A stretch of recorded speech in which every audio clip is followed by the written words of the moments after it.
So now to layer, I just remove the chicken and some of the curry from the biryani sauce. Put the rice first on a layer. So one layer is done. Now we will add the chicken pieces.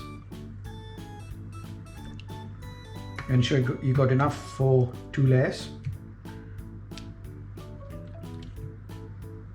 Yeah. And then the sauce that gives a steam for the biryani to get the proper dum. Dum means it's cooked in a enclosed steam. It's like a pressure.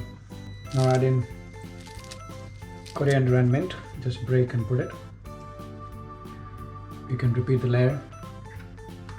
Repeat the second layer. Now we're going to finish the top layer with the rice and some of the gravy mixed.